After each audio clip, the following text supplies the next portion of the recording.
আসসালামু আলাইকুম। আমি ইস্পাত জাহান নিবা হবিগঞ্জ থেকে বলছি। কাছে এবং দূরে, দেশ এবং দেশের বাহিরে যে যেখান থেকে আমার আজকে ব্লগ ভিডিওটা দেখছেন, আশা করি আল্লাহর অশেষ মেহেরবানিতে আপনারা সকলেই ভালো আছেন। আলহামদুলিল্লাহ, আমারও নতুন একটা দিনে নতুন আরো একটা ব্লগ নিয়ে আপনাদের মাঝে হাজির হয়ে গেলাম। আশা করি আজকে ব্লগ ভিডিওটা আপনাদের কাছে কোনো না কোনো অংশ ভালো লেগে যাবে। সবাই স্কিপ না করে আমার সাথেই থাকুন। ঈদের বেশ কিছুদিন আগে কোরবানিদের তো অনেক কিছু প্রস্তুতি নিতে হয়, যেমন অনেক কিছু ব্লেন্ডার করতে হয়, তারপরে পিঠা বানাতে হয়, যার কারণে আজকে সকাল সকাল আম্মার আমি কাজে লেগে পড়েছি। আজকে আমাদের কিন্তু পিঠা বানানো হবে, তার সাথে আরো অনেক বেশ কিছু কাজ করা হবে, যার কারণে আম্মার আমি কাজে লেগে প্রতিদিনের মতন সবাইকে বলে রাখছি, যারা এখনো পর্যন্ত লাইক দিন না, প্লিজ একটা লাইক দিয়ে দিবেন। আর যারা নতুন এই প্রথম আমার ব্লগ ভিডিও যদি আপনাদের কাছে কোনো অংশ ভালো লেগে যায়, তাহলে অবশ্যই আমার চ্যানেলে সাবস্ক্রাইব করে আমার পাশেই থাকবেন। ধন্যবাদ।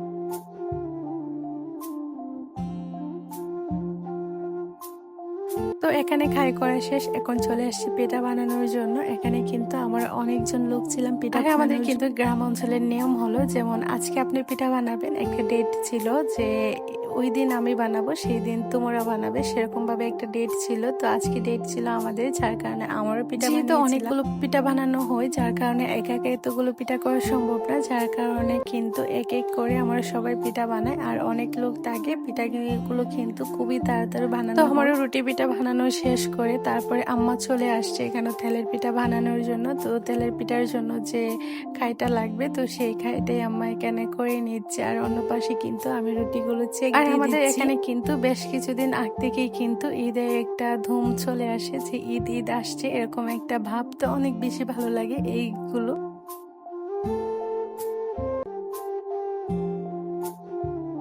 পিঠাগুলো যেহেতু ছেক দেওয়া শেষ, এখন সব পিঠাগুলো আমি এখানে এরকম ভাবে রেখে দিয়েছি, কারণ এগুলো ঠান্ডা হলে ডিপের মধ্যে। আর যেহেতু সারা দিন ধরে আম্মার আমি কাজ করছি, যার কারণে আমাদের কিন্তু এখনো পর্যন্ত দুপুরে রান্না বান্না হয় নাই। তো এখন চলে আসছে আমি দুপুরে রান্না বান্না করার জন্য। আজকে রান্না করব পাখি, আর এই পাখিগুলো কিন্তু আম্মার খুবই শখের পাখি ছিল, কারণ আম্মা এগুলো কিন্তু নিজের হাতে লালন পালন করেছিল। আর 2-3 দিন ধরে কিন্তু তাদের একদমই খাওয়ান ছিল না, আর তারা কিন্তু ভাত খায় না। তো যার কারণে আম্মা বলে আমার পক্ষে আর সম্ভব, যার কারণে আমরা জবাই করতে বাধ্য হয়েছিলাম। তো পাখিগুলো কিন্তু বেগুন দিয়ে রান্না করেছে, আর এই পাখিগুলো কিন্তু বেগুন দিয়ে রান্না করলে অনেক বেশি ভালো। তার সাথে কিন্তু আমরা মাছও রান্না করেছিলাম। আজকে ব্লগ ভিডিওটা এই পর্যন্তই। সবাই ভালো থাকবেন, সুস্থ থাকবেন। নতুন একটা দিনে দেখা হবে। আল্লাহ হাফেজ।